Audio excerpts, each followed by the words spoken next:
Bienvenido, Maco. Muchas gracias, mi querido amigo Fer.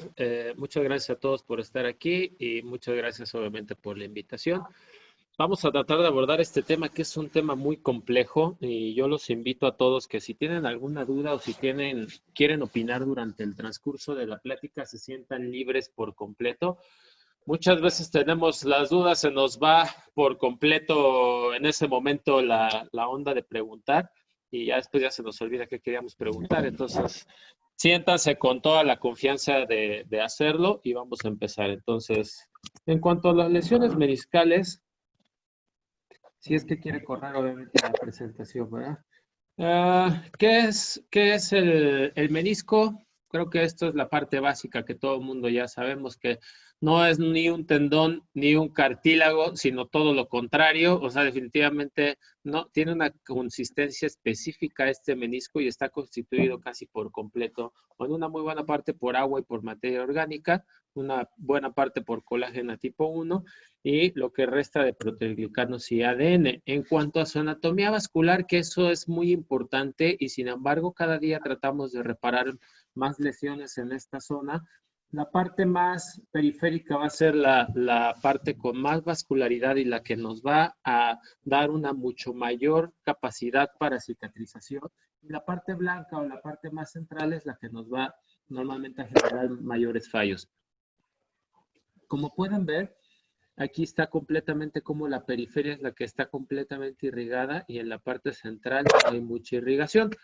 Sus funciones, como ya también seguramente lo conocen, es distribuir las cargas. Aquí vemos en el esquema cómo tenemos un paciente con un menisco normal, tanto medial como lateral, y vean cómo a medida de que va llegando a la parte más central, que está distribuida completamente en toda esta superficie la carga, y cuando tenemos una meniscectomía se concentra en un solo punto, entonces también disminuye la absorción y la fuerza del impacto y nos va a servir como lubricador articular y para la propiocepción.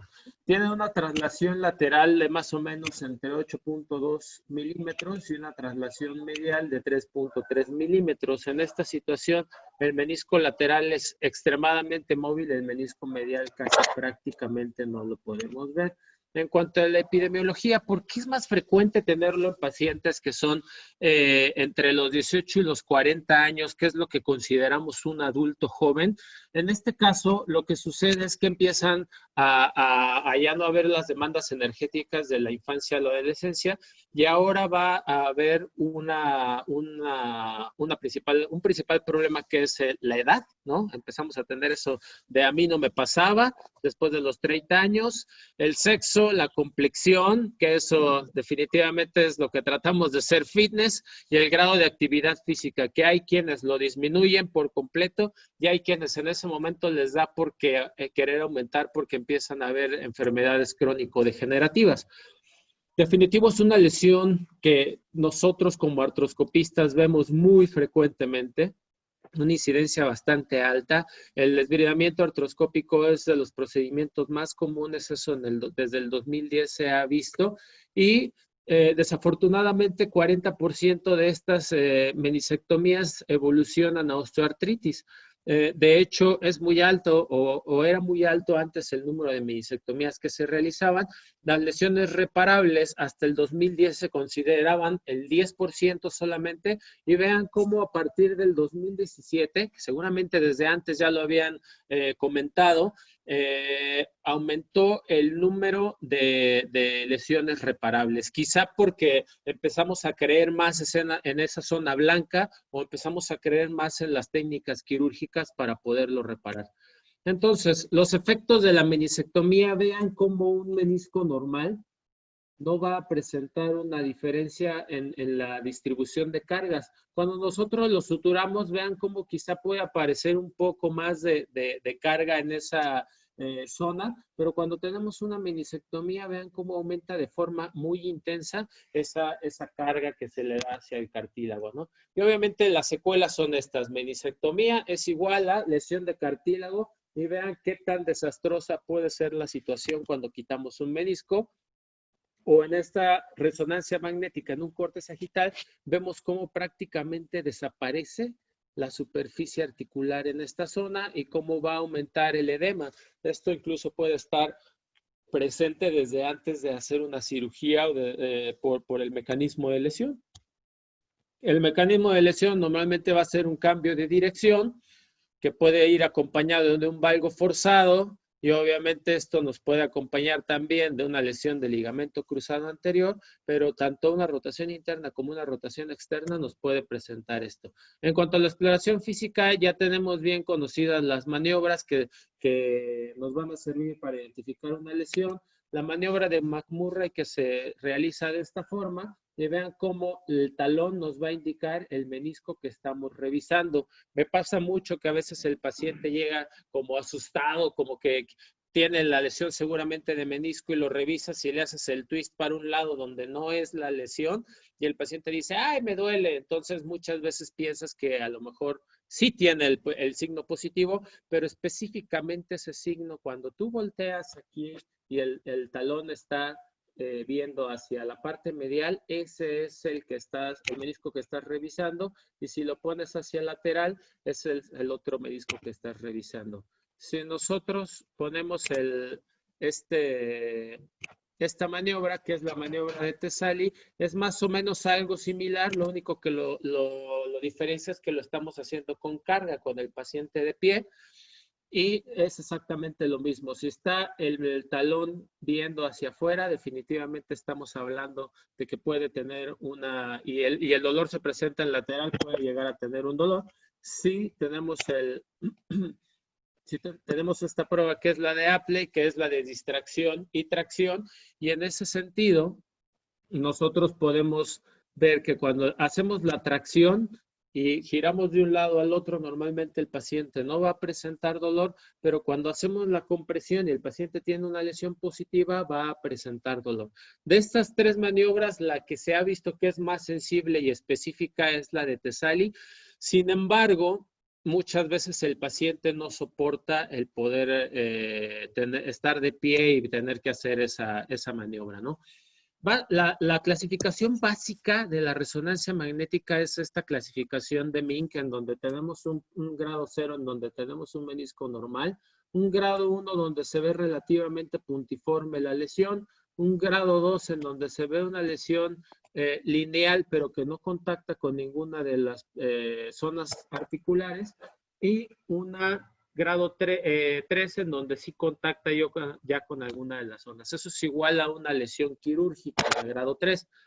Ahora, la reparación del menisco se afecta con la edad. En este estudio que ya tiene tiempo que se publicó, del 2015, se dieron cuenta que realmente no había una diferencia si operabas un paciente de menos de 40 años con uno de más de 40 años en cuanto a la reparación. Pero ¿qué es lo que sí afecta cuando lo tratamos de reparar? Se ha visto que el tabaquismo puede aumentar la falla, vean, 3.8 veces más, y el índice de masa corporal también. Incluso he tenido pacientes en los que les hago limpiezas articulares realmente como un procedimiento de salvamento, pero que tienen alguna lesión de menisco asociada a una lesión de cartílago no tan importante. Y sí, definitivamente, a veces les quitas el menisco o lo reparas y muchas veces el paciente sigue teniendo sintomatología, o a veces incluso vuelven otra vez a recaer en los mismos síntomas. Entonces, hay que tener mucho cuidado con ese índice de masa corporal. Ahora, ¿el tamaño importa? Sí, definitivamente. En este caso de las lesiones de menisco, si tenemos lesiones pequeñas, van a cicatrizar definitivamente mucho más fácil que si tenemos una lesión de más de 4 centímetros. Puede llegar a cicatrizar hasta solamente en el 50%, y vean, incluso en este artículo, las de más de 4 centímetros lo mencionan como una importante causa de falla. Entonces sí importa. Si es lateral o medial afecta, sí también. En el menisco medial el 40% falla. Sin embargo, también hay que tomar en consideración que como el menisco medial es menos móvil, obviamente hay más número de lesiones en el menisco medial. En el menisco lateral no falla tan fácilmente. Sin embargo, si hablamos de lesiones radiales, ahí tenemos un número mayor de fallo en el menisco lateral que en el medial, y eso muchas veces se asocia a su forma redonda. Y de forma bilateral vamos a tener un 15% de falla. El tiempo desde que se lastimó es un factor bastante importante. En pacientes y vean este estudio desde cuándo es 1992, o sea, no es algo que sea actual, eso definitivamente lo sabemos desde hace mucho tiempo, que los pacientes que entre las 6 y las 8 semanas o antes de las 6 y las 8 semanas se suturan, tienen mucho mayor posibilidad de que vaya a cicatrizar, ¿no? Y los mejores resultados funcionales en lesiones traumáticas agudas que en crónicas, definitivamente, ¿no? Ahora, ¿se puede reparar? Sí, pero va a ser completamente de acuerdo al tipo de lesión. Ya conocen más o menos las lesiones que existen, ¿no? O sea, desde una lesión longitudinal, una lesión en asa de balde, un solo pedacito, las transversas, que a mi punto de vista son las más difíciles de reparar, o las que se rompe completamente el cuerno, ¿no? Si nosotros vemos una lesión, ¿cuáles son las de buen pronóstico? Las que todo mundo como artroscopista quisiéramos encontrar. Lesión pequeñita, pegada a la cápsula, o a lo mejor una lesión grande en asa de balde, pero que se regrese completamente a su lugar y entonces nos convertimos prácticamente en héroes, porque es poco probable que vaya a cicatrizar, a no cicatrizar, perdón. Y lo malo es cuando tenemos este tipo de lesiones, ¿no? O sea, incluso tratarlas de reparar para muchos, eso puede ser más bien, más que un reto, como algo completamente fuera de lugar. Y sin embargo, cada día se está tratando de evolucionar a reparar este tipo de lesiones. A este respecto, les quiero presentar casos clínicos para que tratemos de interactuar un poquito. Este es un paciente masculino de 20 años, defensa de fuerzas básicas, 10 días de evolución. Y vean esta imagen característica que vemos aquí en el corte sagital, cómo se ve esta mancha negra. Pero si nosotros aparte nos vamos al sagital, vean cómo se ve esa doble imagen característica del ligamento cruzado anterior. Esa es la clásica imagen de una lesión en asa de balde. Vean la artroscopía. ¿Cómo tenemos ahí una manera de regresarlo rápidamente? Pues es una lesión aguda, pero tenemos una parte en la zona blanca, ¿no? Entonces, no sé si todos estén de acuerdo en que debería de repararse o algunos pensarían en hacer menisectomía y en regresar rápido el paciente a la actividad deportiva. No sé si quieran algunos opinar al respecto. Excepto el doctor Vinicio y el doctor Fer.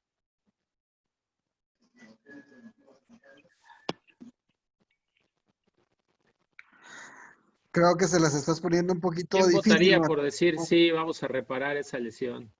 Creo que se las pones un poco difícil, Marco. La mayoría son de los Buenas noches, participantes. Víctor. Son ¿Qué tal, José Cortés? ¿Qué tal? ¿Cómo estamos?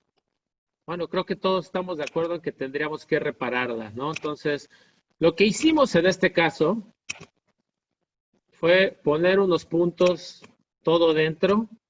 Ahí sí, definitivamente la casa comercial no es lo importante. Lo importante es que se adapten a cada uno de las suturas, porque hay quienes se les hace más fácil colocar un dispositivo, hay quienes se les hace más fácil colocar otro dispositivo, pero al final del día lo importante es que sientan eso, ¿no? Que esté completamente en su lugar. Y después decidimos en la zona de adelante poner un pan de puntos fuera adentro, y aparentemente nos convertimos en héroes y todo fue excelente, ¿no? Entonces decíamos, es la zona roja, miren qué bonito, ¿no? O sea, no va a haber mayor problema, está súper firme, ¿no? Entonces, yo creo que ahí todos podríamos estar más o menos de acuerdo que lo hicimos bastante bien, ¿no? Esa es la manera en la que normalmente hacemos la reparación, es como un repaso para ver cómo se hace un punto fuera adentro. Primero vamos a colocar un punzocat con una sutura libre en donde queramos llegar. Después vamos a poner otro punzocat con una asa, con un loop. Después vamos a ampliar ese loop en la zona de adentro. Vamos a pasar a través de ese loop nuestra aguja. Ya sea que tengan demasiado tino o si no, con una pinza pueden jalar la sutura para que no batallen tanto. Y una vez que ya tenemos pinzada la sutura, entonces vamos a completar nuestro nudo jalando ese punzo y ya tenemos un punto completamente, ¿no? Es un punto que no es muy sencillo de realizar, pero es bastante útil y lo podemos hacer prácticamente en cualquier zona de la rodilla.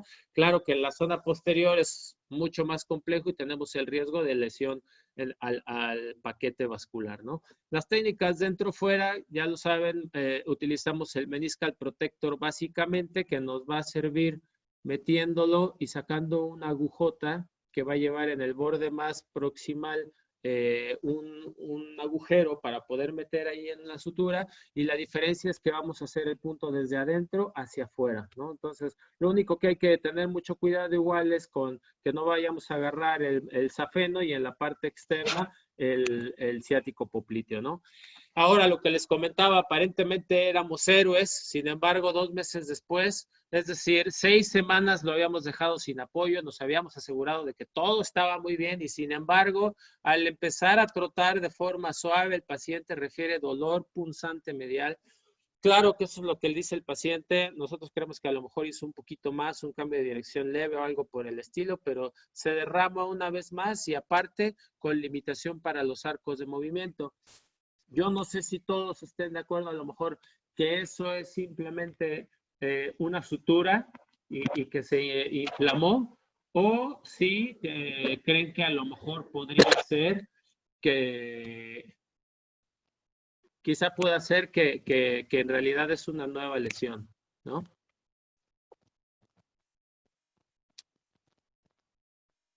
No sé si me escuchan. Nueva lesión. Evelyn dice nueva lesión. Ok. ¿Por qué podría ser una nueva lesión, Evelyn?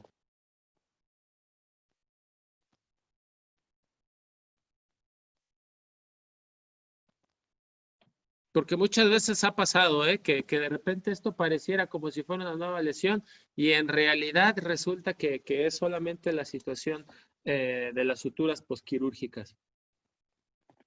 A lo mejor, ¿qué es lo que te podría recomendar? Decir, no, ¿sabes qué? Esto seguramente se volvió a lastimar este muchacho. Una complicación de la lesión reparada del doc Diego. Sí, claro, sí puede ser, definitivamente, ¿no? Entonces, yo creo que aquí lo que más probablemente nos pueda dar el diagnóstico, a veces la resonancia de verdad es engañosa, hay que tener mucho cuidado con eso. Lo que nos puede dar el diagnóstico es ese derrame y efectivamente, Doc Fer, una limitación para los arcos de movimiento, ¿no? Entonces, debido a todo esto, y porque de plano sí vimos que estaba con mucha limitación con el derrame, decidimos entrar y miren lo que nos encontramos, ¿no? De héroes a villanos en un momento, ¿no? Entonces, analizamos la situación, aparentemente lo que no se integró fue la parte posterior, el cuerno posterior, una situación que no es tan común que suceda. De hecho, es parte de los meniscos que hemos tenido que entrar a retirar, ¿no? Lo que hicimos fue, obviamente, ya no tratamos de suturar eso. Creo que ya no estábamos en posición de suturarlo, sino más bien de tratar de remodelarlo y dejar solamente lo que quedara para que el jugador se pudiera reintegrar lo más pronto posible a las actividades, ¿no?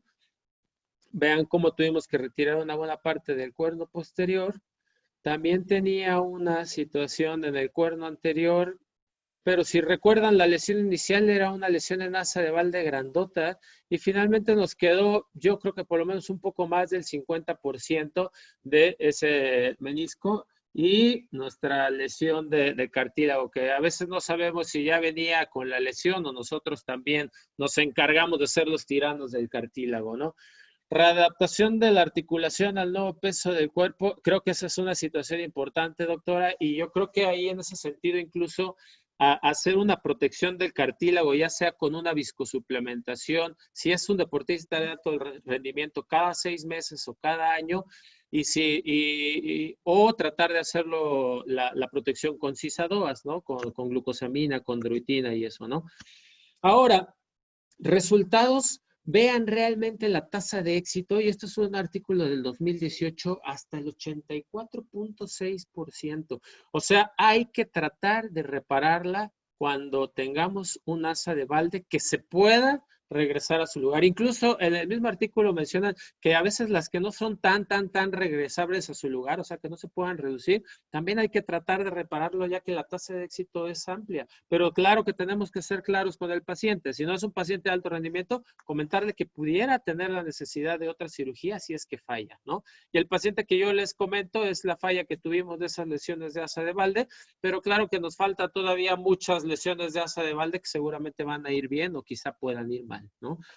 Lo que les comentaba, las lesiones radiales usualmente tienen un mal pronóstico y un gran porcentaje de fallo. Y esto debido a que muchas veces tratamos de hacer una configuración que trate de estabilizar bien esa lesión y se ha hecho diferentes estudios para tratar de encontrar cuál es la mejor de esas configuraciones. Antes hacíamos el lado a lado y listo, y veíamos si realmente funcionaba o no. De hecho, esta técnica de la Prade incluye túneles y con esos túneles nosotros podamos traccionar más incluso esa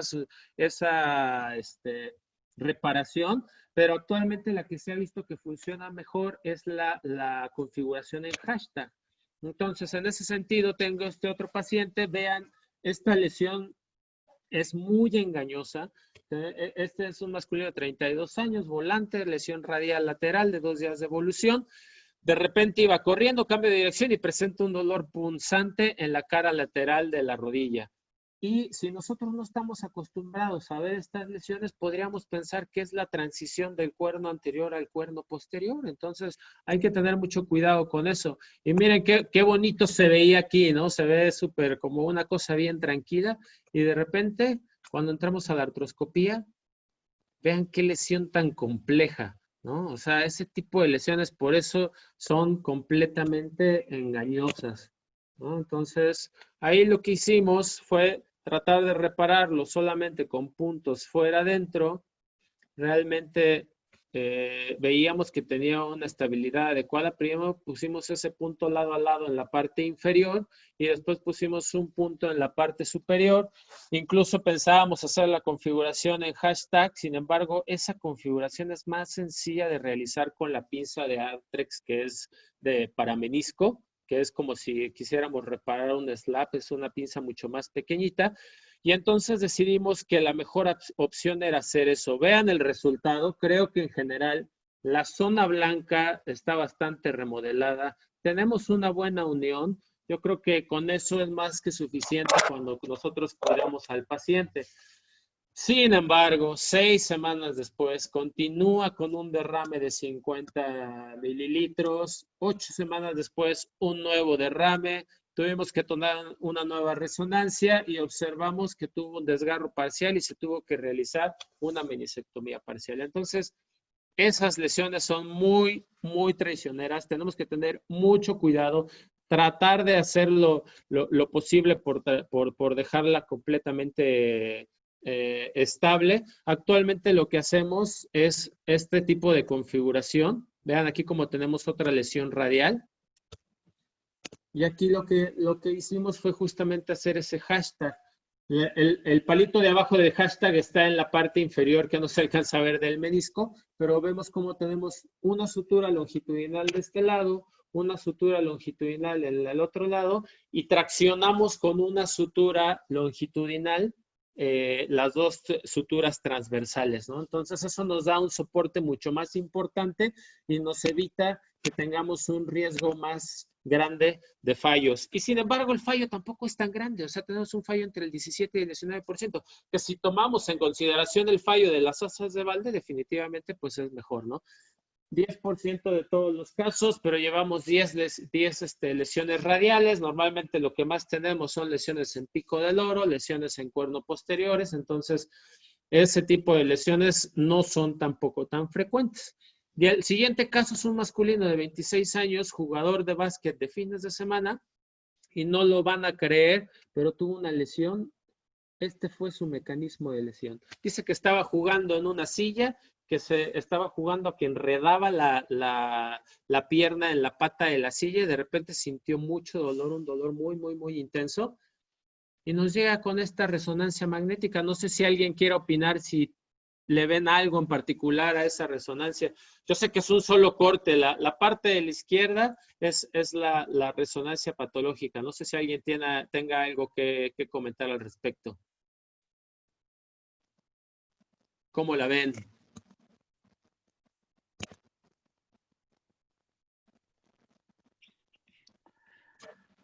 Mi Doc Fer, vamos a crucificarlo. Líquido inflamatorio nada más. Ok, se ve aquí un derrame, ¿no? Un derrame importante. ¿Alguien tiene algún otro comentario? Yo veo ahí, hola Maquito, buenas noches. Doctora Paola, doctor Río.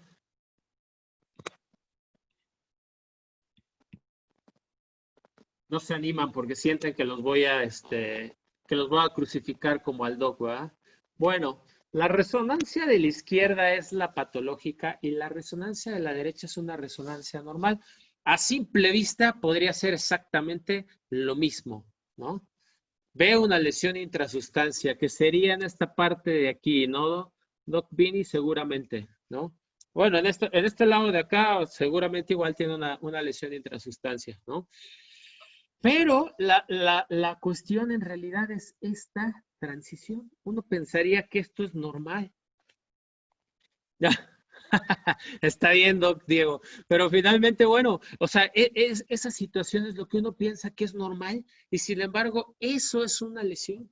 Y esa es una lesión que actualmente se está haciendo más famosa porque cada día la estamos encontrando mucho más, porque cada día la estamos buscando más y esa es obviamente se acompaña de toda la sintomatología, ¿no? Dolor en línea interarticular medial, en la región posterior, el McMurray y el Tesali es más o menos dudoso, pero el paciente dice, me duele ahí y no se me quita el dolor. Incluso ese paciente, ves la resonancia y a mí me pasó de entrada, lo mandé a terapia, yo dije, seguramente va a mejorar con la terapia, no mejoró, entonces en ese momento le dije, mira, yo creo que pudieras tener una lesión, en ese entonces no estaba familiarizado con ese tipo de lesiones, y ya existían desde hace 3, 4 años por lo menos, pero entonces dije, pues yo creo que hay que entrar a revisarte y finalmente la lesión, el diagnóstico fue una lesión tipo ramp del menisco medial, ¿no? Entonces, la lesión tipo ramp es una lesión del ligamento menisco capsular, es en esta zona de atrás justamente, ¿no? Entonces, es la zona posterior, tiene una incidencia, pero vean la incidencia cómo ha cambiado, el 9% en estudios en el 2011 a casi el 50% en estudios más recientes. Y cada día, y lo peor de todo es que la sensibilidad y la especificidad es muy buena, ¿no? O sea, el problema no es que no la capte una resonancia, sino que los que no la captamos somos nosotros.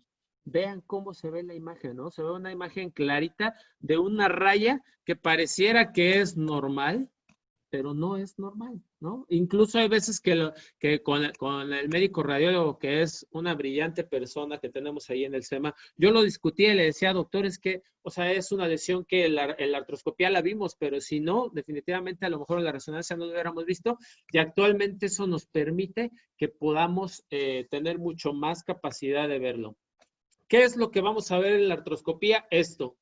Vean cómo al momento de que traccionamos el menisco, ¿hasta dónde se va el menisco? Normalmente cuando nosotros jalamos el menisco no tendría por qué irse hasta esa zona. No sé si han tenido la oportunidad de ver meniscos hipermóviles meniscos laterales hipermóviles y normalmente se vienen todavía mucho más adelante de eso, pero un menisco medial prácticamente debe de estar completamente firme. Entonces, si no estábamos seguros, pero teníamos la imagen por resonancia magnética, la clínica, tenemos que entrar específicamente a tratar de ver si ese menisco está completamente firme.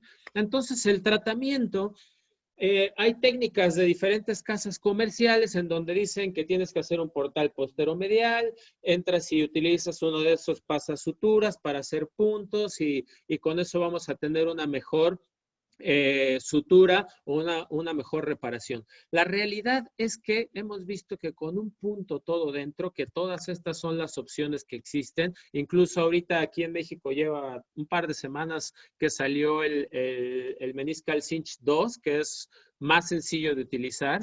y no es comercial, pero es más sencillo que utilizar que definitivamente, que era de meterle una agujita y luego meterle la otra agujita.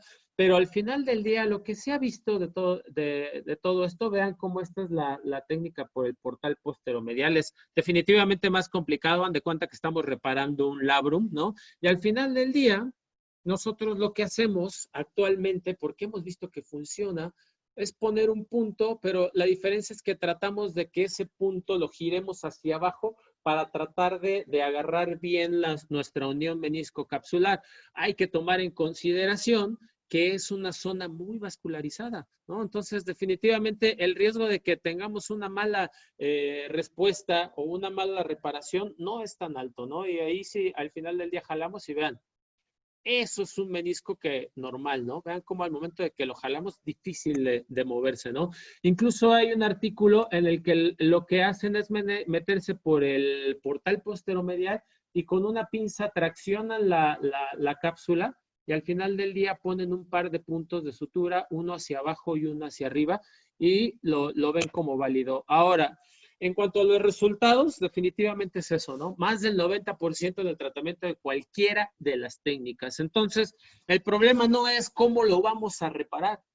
El problema es que nos demos cuenta que necesitamos repararlo, ¿no? Eso es lo más importante en este tipo de lesiones. Ahora, en cuanto a los resultados de reparación, vean cómo las lesiones en asa de balde con las lesiones radiales más o menos tienen una misma tasa de resultados. Yo les podría decir lo mismo en el SEMA y sin embargo no tenemos tantos pacientes, pero sí les puedo decir que es mucho más complicado tratar de reparar una lesión radial. Tenemos un menor riesgo de que presente osteoartritis el paciente, claro, ¿no? Porque pues comparado con una meniscectomía va a disminuir bastante. Y de hecho hay un estudio más reciente, el otro de 2011 en donde podemos ver que prácticamente es el doble de riesgo si no lo reparamos. Y en que fue uno de los estudios mucho más grandes en donde veían qué pasaba con los pacientes que no se operaban y que tenían una lesión meniscal diagnosticada, hasta el 54% presentaron un daño de esta forma. Vean qué tan importante es el hecho de no reparar ese menisco. Y justo comentaba hoy en cirugía con el doctor Busto, que realmente antes agarraban una pinza y sacaban todo el menisco completo y a veces hasta hacían meniscectomía, ¿cómo se llama? Previsoria y sacaban el menisco lateral también si estaba nada más lastimado el medial. Entonces, ¿qué pasa si no lo puedo reparar? ¿Qué pasa cuando ya lo tratamos de reparar y lo tuvimos que quitar? Lo que sigue es el trasplante de menisco. No hay tanta experiencia en muchos lados realmente. Donde sí hay demasiada experiencia es en Bélgica, allá con Peter Verdon, que es uno de los que más ponen trasplantes de menisco. En Estados Unidos, Brian Cole es de los que más pone. El primero se hizo en 1916 con algo similar que fue una artroplastía por interposición, o sea, pusieron grasita y funcionó. En 1972 reemplazó completamente el platillo tibial paciente y al que lo considera más como el padre de los trasplantes es a Milachowski. Él empezó a trasplantar meniscos congelados y liofilizados. Y en ese sentido, tenemos diferentes métodos de preservación. Los métodos de preservación en general al principio eran liofilizados como estos y lo que se dieron cuenta es que se encogía demasiado el menisco y que no servía absolutamente para nada. Después ponían estos meniscos congelados protegidos por una solución que protege de la radiación. Estos son meniscos radiados y se dieron cuenta que no son tan efectivos hasta que después empezaron a utilizar los meniscos frescos congelados. Peter Verdonk y la buena educación de Bélgica hace que puedan trasplantar meniscos frescos, o sea, ni siquiera frescos congelados, sino frescos. Así como esperan un trasplante de corazón, esperan un trasplante de menisco y han visto que los resultados son mucho más alentadores, ¿no? Hay diferentes maneras de hacerlo, hay sin bloques y con bloques. Las diferencias que se han visto, dependiendo de quién lo haga, es que si lo hacemos con bloques, se supone que transmite de mejor manera la distribución de las cargas. Si lo hacemos sin bloques, tenemos más riesgo de que falle porque se mueve mucho más el menisco y se puede romper. ¿no? Entonces, ¿cómo se hace normalmente el trasplante de menisco? En el menisco medial por medio de bloques óseos, en el menisco lateral por medio de una técnica que se llama encerrojo. Nosotros actualmente el menisco lateral lo hacemos también por bloques óseos, pero no es tan sencillo porque están muy cerca la inserción del menisco, del cuerno anterior del cuerno posterior. Entonces hay que tener mucho cuidado porque si se conecta se puede hacer todo un show, ¿no? Las indicaciones desafortunadamente son muy selectivos, ¿no? Tenemos que tener un paciente que le hayamos quitado casi todo el menisco. Pero lo más importante es que aparte sean sintomáticos y muchas veces el paciente no va a tener sintomatología hasta un grado de lesión condral mucho más importante. Entonces, no tenemos que tener una disminución del espacio articular que tenga solamente 2 milímetros, tiene que tener más de 2 milímetros, que no sea una lesión condral tan grave, ¿no? O que tengamos una rodilla estable y que aparte no sea tan pesado, ¿no? Y obviamente todo lo contrario, que tenga aparte una artritis infecciosa o que tenga enfermedades de la colágena y eso nos puede llegar a contraindicar. La medición del tamaño de menisco, esta era la recomendación como se hacía antes con el método de Schaffer y colaboradores, que prácticamente ponían una moneda, un marcador para poderlo medir. Así es como en el instituto hicimos ese estudio y así es como los medíamos, aunque actualmente hemos visto que tenemos una muy buena manera de medirlos si nosotros lo hacemos por resonancia magnética. Entonces, nuestro fallo ha sido de 1 a 2 milímetros que prácticamente no nos afecta en nada. Cuando está sobredimensionado nos va a aumentar la carga en el cartílago, es decir, puede ser que sea incluso contraproducente. Si está más chiquito, quizá pueda ser que se rompa el menisco, entonces hay que tratar de que solamente tengamos una meta de error baja. ¿Cuántos bancos existen en México? Está el que hace los meniscos con irradiados, que creo que es el que tiene mayor distribución también en Latinoamérica. Pero que tienen una protección para la radiación y que no va mal, y el de banco de la Universidad de Nuevo León, que son frescos congelados. También en Guadalajara existe ahora uno de frescos congelados.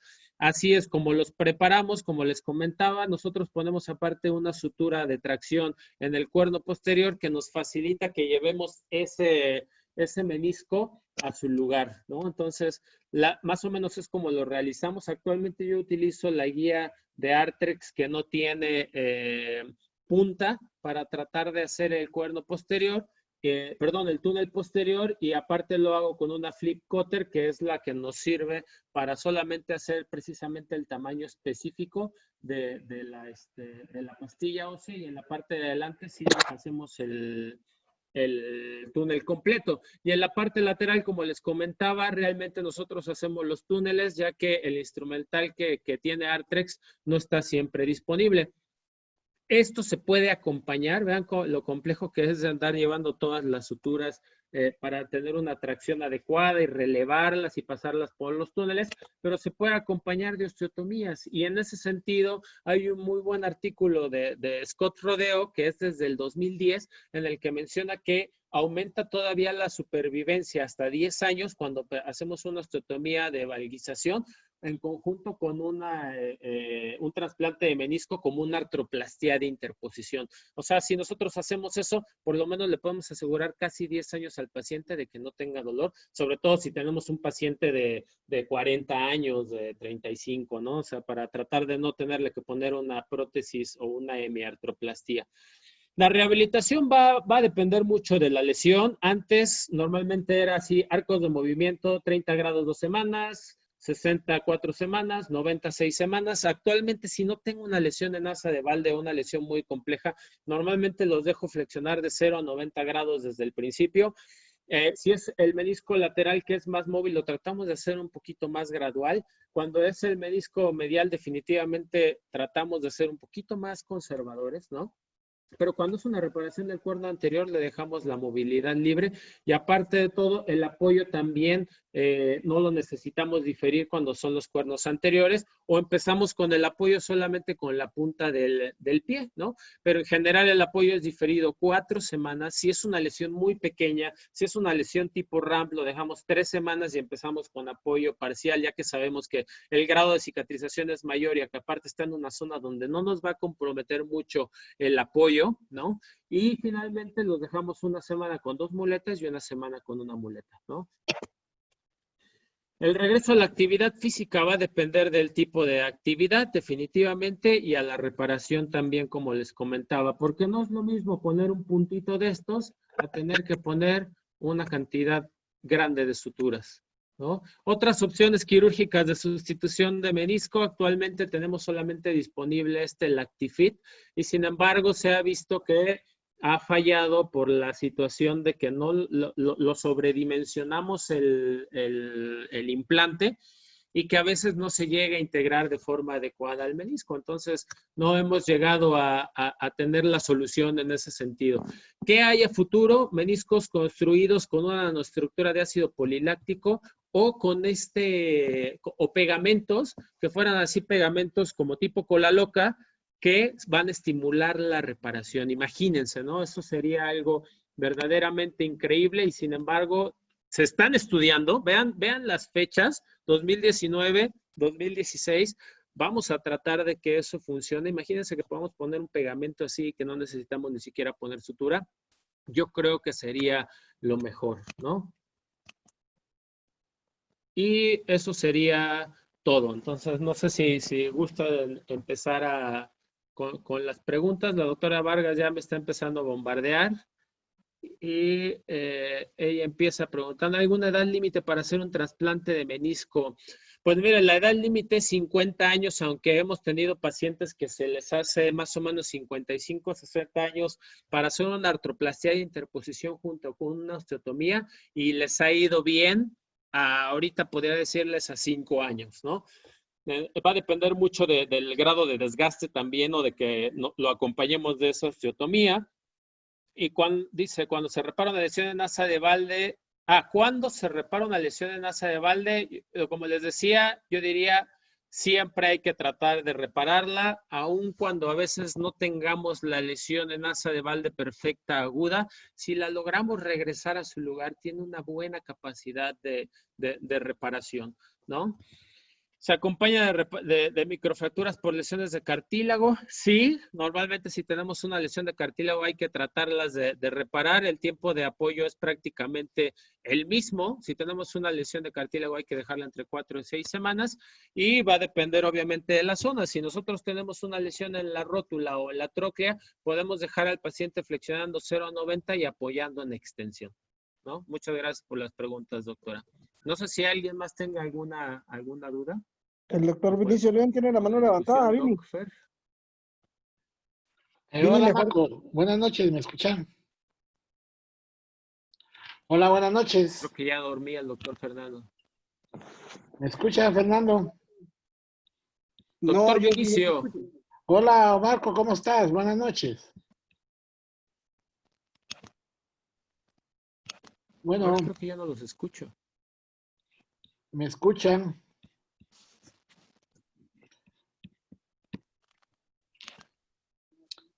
Bueno, no los escucho, de hecho.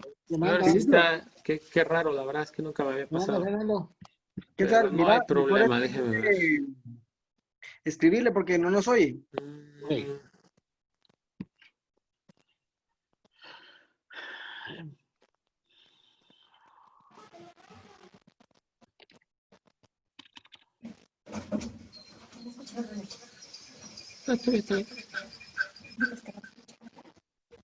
Doctora Acuña, ¿nos escuchas?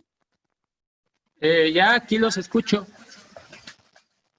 Ok, ya nos escucha, Vinicio, si quieres hacer tu pregunta. Hola, Marco, buenas noches, gusto saludarte. Hola, buenas noches. ¿Qué tal? ¿Cómo estamos? Bien, Marco. Yo tuve la oportunidad, Marquito, de estar en Pachuca cuando se hizo el primer trasplante meniscal. Se hizo en Tulancingo, creo yo. Fue con el doctor Berumen. Hace ya Hace unos cuantos años. Sí, y sí, la parte esta de hacer el trasplante, toda la logística, toda esta situación que ha variado bastante. Lamentablemente, nosotros acá en Guatemala no tenemos la opción de hacer trasplantes meniscales. por la misma legislación y por circunstancias que están a la vista. Sin embargo, he visto pacientes que les han hecho trasplantes meniscales y de los cuales yo he visto su manera, la función que ha tenido y la recuperación, por supuesto. Entonces, esa es como anécdota para que te quedaras, es que estuvimos allá en el primer trasplante meniscal que El se primer hizo trasplante, qué bien. en Pachuca. Muy bien, muchas gracias, Vini, por el aporte. Sí, de hecho, he tenido la oportunidad de estar, pues ya casi como en un aproximado 45 trasplantes. Realmente la situación fue que tuve la oportunidad de hacer el proyecto de investigación ahí en el instituto y eso fue lo que me permitió realmente que se pudiera hacer o sea, que pudiera ver realmente cómo evolucionaban, ¿no? Ahí lo que hacíamos es que lo teníamos a un año de seguimiento, teníamos que hacer una segunda vista, ¿no? Entonces ahí lo podíamos ver, estaba perfecto. Pero muchas gracias por el aporte. Me da mucho gusto verte y saludarte. Gracias, Majito, igual. Ahora, la doctora Nuri Vázquez comenta que después de un trasplante hay garantía de tener una actividad física normal y alcanzar un buen rendimiento. Sí, de hecho, en alguno de los pacientes que tuvimos, pudimos ver que regresó a competir en un torneo importante, que es un torneo que se llama Copa Telmex, y prácticamente lo usó al 100% su rodilla, ¿no? Ella era delantera y hasta nos enseñaba fotos de cómo regresaba al 100, ¿no? No es lo mismo tener un paciente así porque ella era delgada, tenía un trofismo muy bueno, ¿no? Y entonces eso la permitió regresar de una manera increíble al deporte y claro que también tuvimos pacientes que no les fue muy bien y sobre todo por la situación del aumento de peso, ¿no? O sea, lo que principalmente vemos que echaba a perder la situación, Miss Nuri, es que el peso nos hacía que fallara bastante, ¿no? Eso es el problema. Pero definitivamente creo que es una buena opción al momento para tratar de sustituir un menisco que ya no tenemos, ¿no? Ahora, la doctora Luisa Juárez dice, ¿puede con osteoartrosis rotuliana hacer actividad física normal?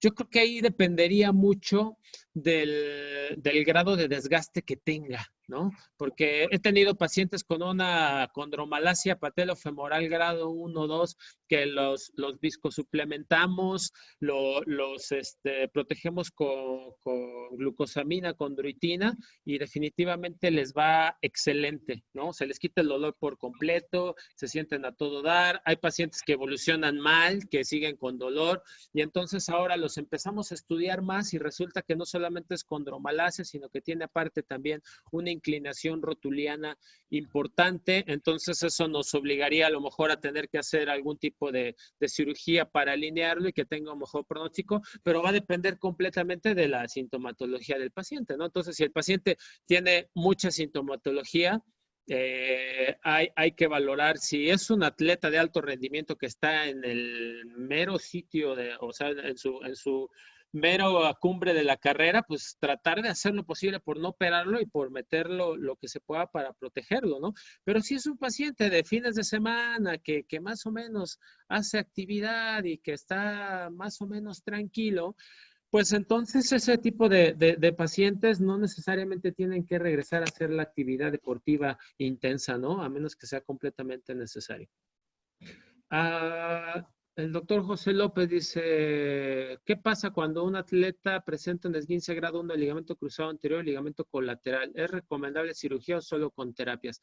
La realidad es que hemos tenido muchos pacientes así y sobre todo de fuerzas básicas que son, como sabrán, así se exigen muchísimo la rodilla y este tipo de pacientes, la verdad, yo creo que si ponemos en porcentajes cuántos pacientes hemos tenido que operar, es como un 10 a 20% a lo mucho. La verdad es que con una buena rehabilitación y un esguince grado 1 es rarísimo que un paciente llegue a cirugía, ¿no?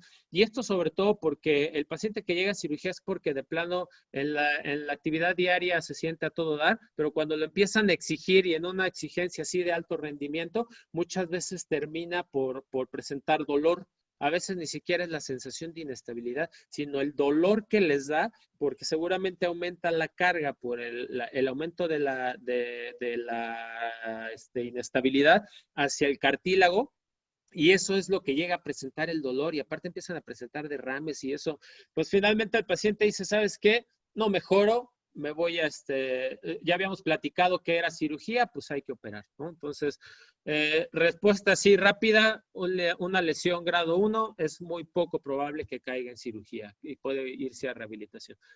Muchas gracias. Doctor Cristian Turnil, ¿hasta qué punto considera poder reparar una asa de cubo en cuestión de tiempo? Hemos reparado pacientes hasta de 6 meses de evolución que sí se llega a reducir el asa de Valde y hasta el momento 2, 3, 4, 5 años de evolución no se han vuelto a luxar, ¿no? Entonces, yo creo que el punto clave es que veamos la calidad del menisco, ¿no? Hay meniscos que parecen chicles, y que de plano lo tratas de regresar y se vuelve a luxar y ya lo único que ves es que tiene cara de quítame por favor, esos son los que de plano hay que quitar, pero no sé si le haya tocado, Doc, que hay pacientes que los ves 5 o 6 meses después, tienen un asa de balde que no sabes cómo lo hicieron para aparte no partirla en pedacitos, pero que aparte se ve un tejido relativamente viable. Esos son las asas de balde que sin importar el tiempo, vale la pena tratar de repararlas, ¿no?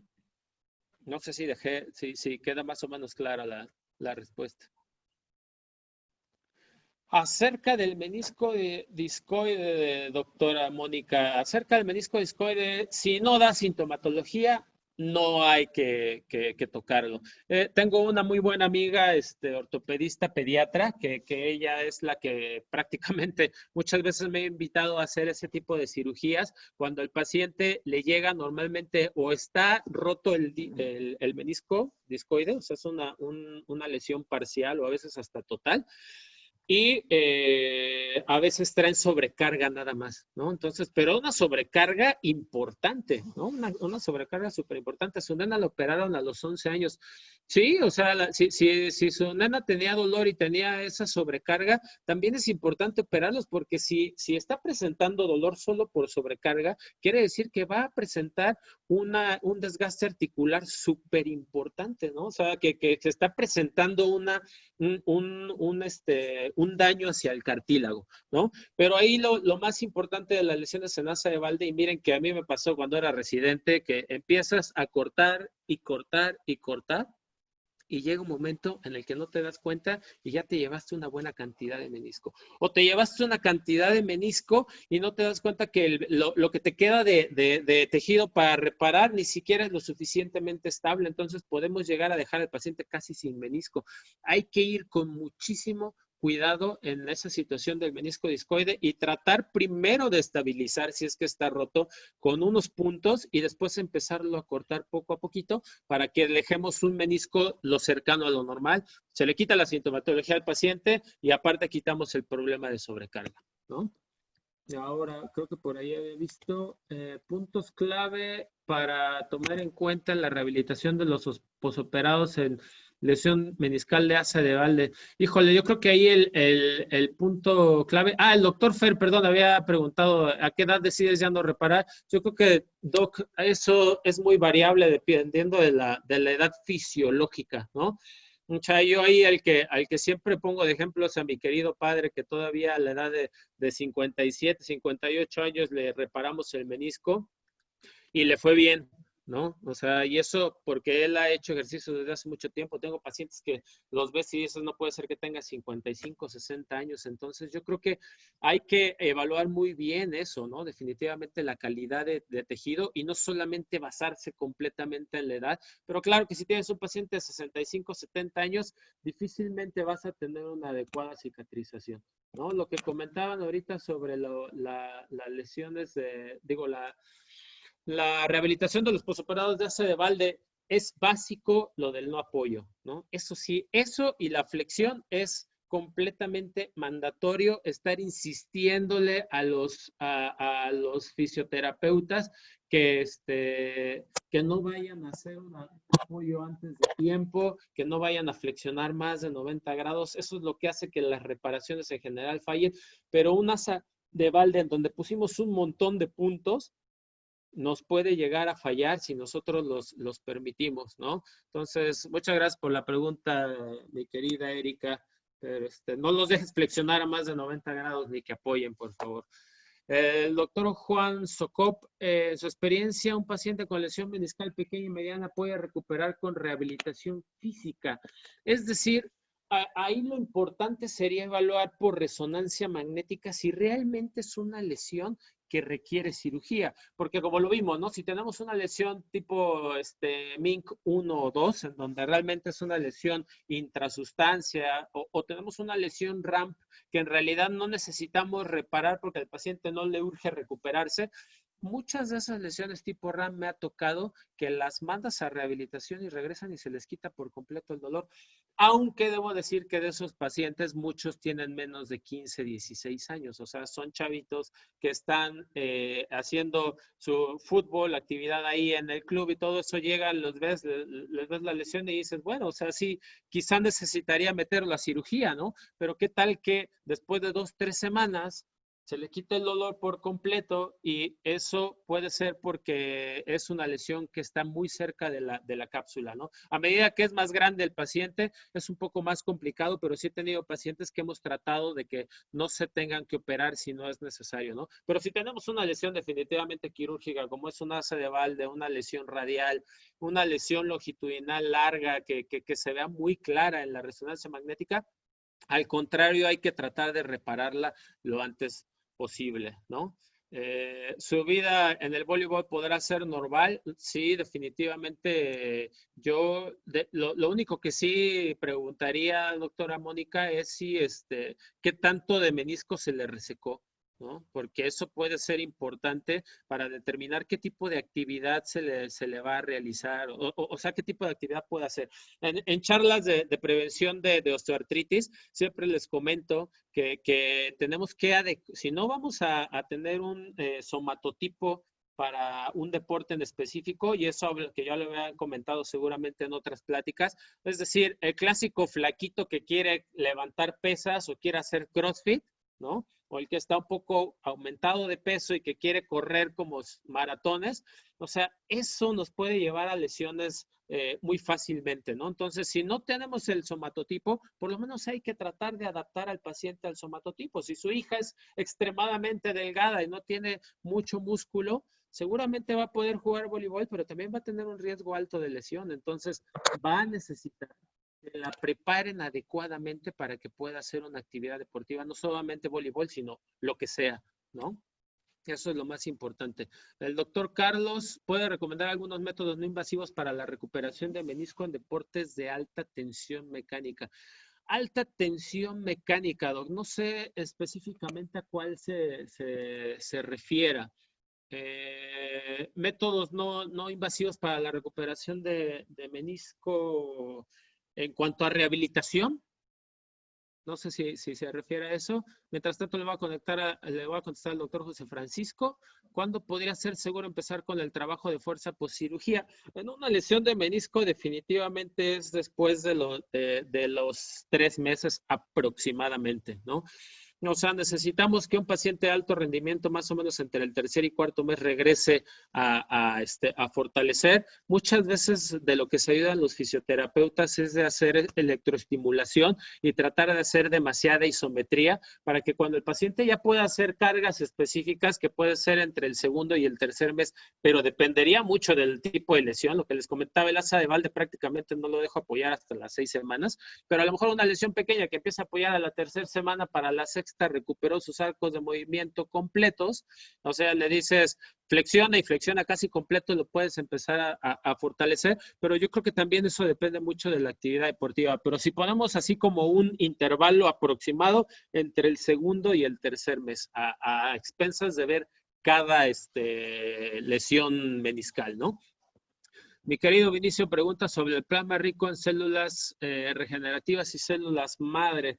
Bueno, ahí definitivamente nosotros tenemos el protocolo de que los pacientes que se operan se les toma el plasma rico en plaquetas y se les coloca. Entonces, estamos todavía casados con el hecho de hacer un buen estudio, un ensayo clínico controlado para poder ver que realmente nos está ayudando, pero como ustedes saben, eso de los coadyuvantes biológicos es un poco controversial porque no sabemos exactamente cuánto le estamos metiendo de plasma rico o de células madre al paciente. Entonces no podemos cuantificar exactamente el efecto y no sabemos si cuando nosotros tomamos ese plasma rico en plaquetas a un paciente, estamos tomando exactamente las mismas cantidades de células para otro paciente, ¿no? Entonces, valdría la pena hacer un estudio bastante bien diseñado para poderlo saber, y sin embargo hay estudios que lo soportan y hay estudios que dicen que no funciona, ¿no? Entonces,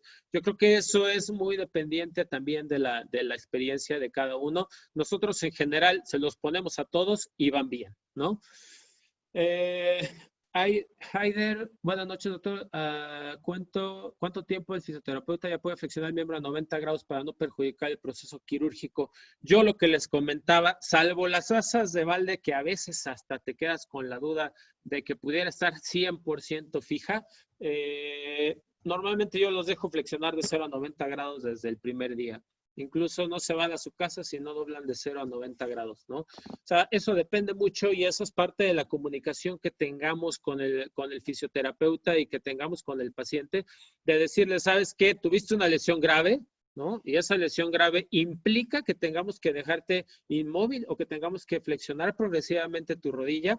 O, ¿sabes qué? Casi decirle, me quedó a todo dar, está súper firme, vamos a flexionar de 0 a 90 grados desde el primer día, ¿no? Eso yo creo que es muy importante tener esa confianza con el fisioterapeuta, con todo el equipo y con el paciente para decirle cuándo es importante detenerse y cuándo podemos avanzar de forma rápida. En forma general, si es una lesión pequeña, 0 a 90 grados desde el principio, lesión grande, yo diría 0.30, 0.60, 0.90 en las primeras 6 semanas. No sé si alguien más tiene alguna otra pregunta.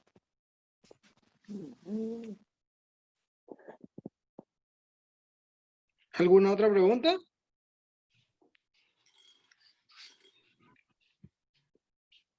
Bueno, yo creo que ya te acribillaron bastante, Maco. ¿Me escuchas?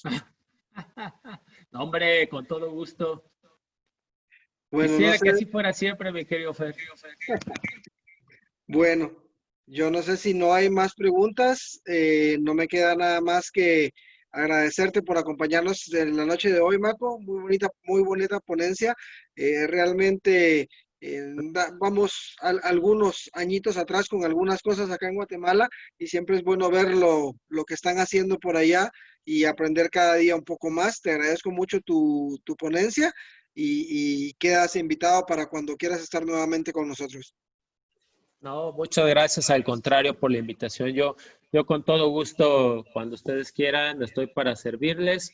Les dejo mi correo, igual si tienen alguna duda, alguna cuestión, incluso estoy ahí en el grupo también, si tienen alguna duda con algún paciente o algo, lo que sea, estoy a sus órdenes. Muchas gracias por la invitación, me da mucho gusto verlos a todos. Mi querido Vini también, amigo, un abrazo desde acá, desde Pachuca, y que pasen muy buena noche.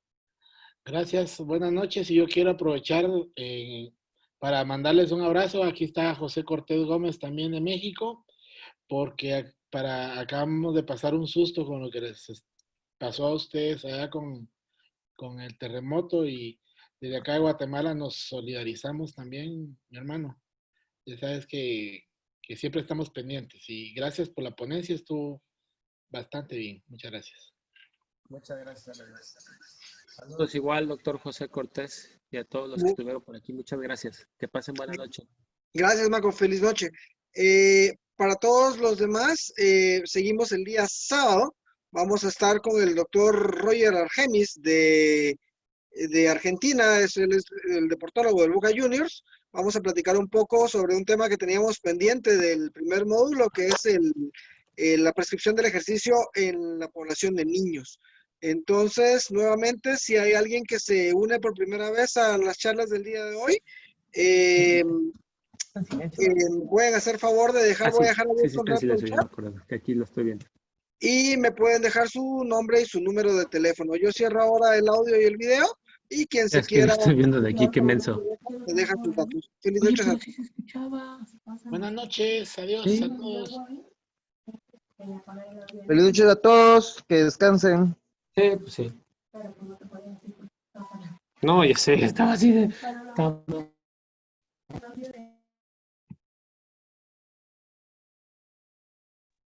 Gracias, feliz noche. Gracias, buenas noches.